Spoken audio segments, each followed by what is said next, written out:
Hello, welcome back. Let's look into the late code today's problem. The problem statement is that count complete subarray in an array. So what will be the condition for complete subarray? So we are given a positive means a nums array which is having all elements are positive integer. Okay. Now we complete subarray is known as the number of distinct element in the subarray should be equal to number of distinct element in the whole array. Okay, fine. The end we have to return number of complete subarray we can formed. Okay, let's take a one example like this 1 3 1 1 2 2. Okay, for this what will be the distinct array distinct elements is 1 2 and 3. Okay, and so using that how can we form this? This is the 1 1 3 1 2. This is one complete subarray. 3 1, this one 3 1 2 is again second one array. Now 3 1 1 3 1 3 2 2 is also one complete subarray, and 3 1 2 2 is also complete subarray. So number of combination we can form is 4. Similarly, if we look for second example, this 555, it means each element is also known as a subarray, complete subarray, and using that combinations also we can form complete subarray also. So number of subarray we can form using that is 1 1 and 2. Okay, use sorry, using this 1, using this 1, and using this we can form this one also. Okay, 2, and using this we can form 1 2 and 3. Okay, similarly using this we can form 1 2 and 3, and this one is also 4. So I think by showing how can I calculate the number of sub complete array, you also get the intuition how we can solve this problem. So we'll try to look into the intuition also how we can approach this. So for this array which is having an element 1 3 1 2 2, it is having distinct element is 1 2 and 3. So we have to start iterating from the first index to the last index, first element to the last element of the complete array. Okay, and while iterating what we have to count, we have to count here. First we have to maintain is it a complete subarray or not. Okay, so 1, it is not a complete subarray. 1 3, is it? No. 1 3 1, no. 1 3 1 2. Okay, now finally we found a complete subarray which is having all the distinct element same as the distinct element of the complete array. Okay, 1 2 3. Now now first we what we did, we start removing the element from the left side. Means we have to find the means squeeze this sub array which is having only distinct elements, and so we'll start squeezing from the left. So first we remove this one. Now check this 312 sub array is formed.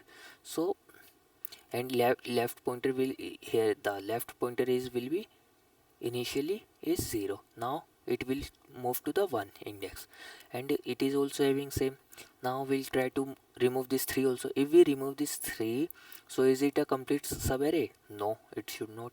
So now from here we'll start calculating the number of combination we can form. So number of combination we can, how many number of combination we can form, the current also, the current combination is also one combination, and using the number of elements to the left, using that we can also form n number of combination. So in the left we are having only one element, so using that we can form only one combination, and current also is a one combination. So then what's the equation answer? So our equation will be answer plus equal to, while iteratively we have to check if it is follow. While iteratively first we have to check if sub array, this sub array is having all distinct element, is having all distinct element equal to the complete array.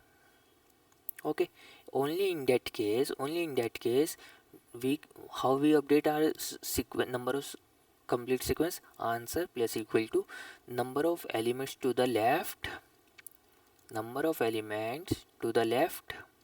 plus, sorry, let me make it little clear,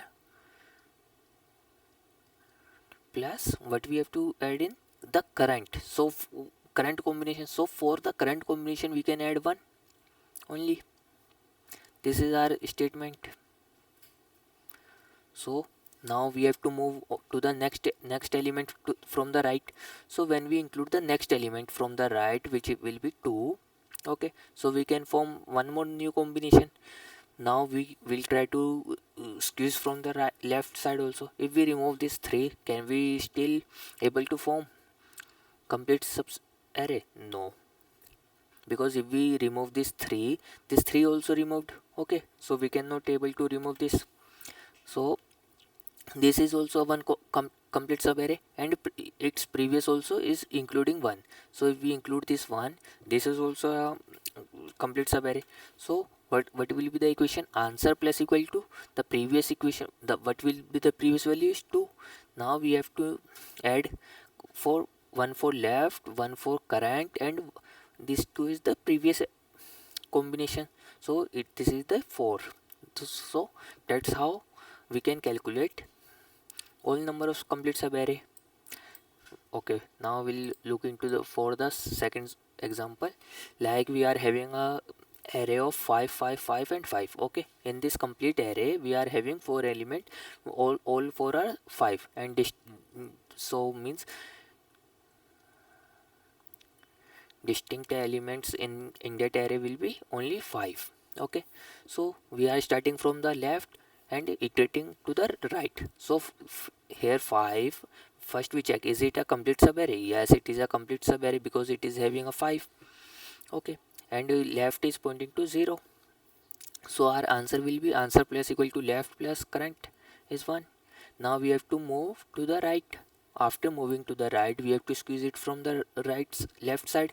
So while squeezing, we incremented this left pointer, left plus 1, and it is also a complete subarray. So what will be the next equation? Using the left, using the current, means left, see current, and the previous.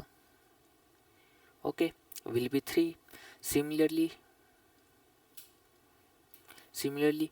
moving to the next element, it is also a left 5. Now try to remove this one 5 also. Okay, now after removing this 5, we able to make it subarray. So left will be 2. So now our equation will be here we are added previous value. 1 second. Previous value, this will be what? Left value, and this is for current value, current combination. Using the from left we can form 2 combination, and previously we formed 3 combinations. So what will be the total is 6. Similarly, we can move it to the next element, this one, and check, is it a, yes it is a, so we have to squeeze it from the left side. So after squeezing, yes, again still it is a complete subarray. Now using that, can we form, so we have to calculate number of complete subarray we can form. So left is moved to the 3. So what will be this? 6 is previous state, previous combination. This is from the left. From left, if we include the left elements, so we can form maximum 3, and this is for current element, current combination. So what will be the total is 10. So let's look into the code side also, our approach. So what we did for calculating the distinct element, here we use data structure of unordered map. So why we use unordered map? We, instead of this unordered map, we can use map also, but why we did not use? Because if we use the map, it will take the time complexity of n log n, and this unordered map will take a time complexity of order of n. Okay, because map is stored the elements in the sorted order, but in this problem statement can is we need sorted order? No, that's why. So using this here frequency, and first we count the frequency, means instead of counting frequency just maintain all the elements, distinct elements. Okay, instead of this we can form set also. Okay, but why we did not use set? Because set also store element in a sorted order, that's why. Now we take one more unordered map for sub array. So for that we also calculate the sub frequency, and here we took the left pointer and current index and start iterating from left to right. While iterating, first we add the current element to the our distinct list. Okay, and after adding that element we'll start squeezing from the left side. First check if the frequency of our main array is equal to the sub frequency of that size. Till that we can squeeze it from the left side. If after squeezing from the left side, if it is below than 0, then we have to stop squeezing. Okay, if the count of that current element is below the 0, then we have to stop it here. Okay, and move the left pointer to the right. And in the end, how we calculate? If the frequency, it means if the number of distinct element in the main array is equal to the number of distinct element in the sub array, then we have to update with the current plus equal to, means previous state, plus equal to 1 for current element, and this for left means using the left elements number of combination we can form, and this will be the total. In the finally we can return the count number of combination we can formed. So I think this is clear to all of you, so we'll stop it here. Thank you all.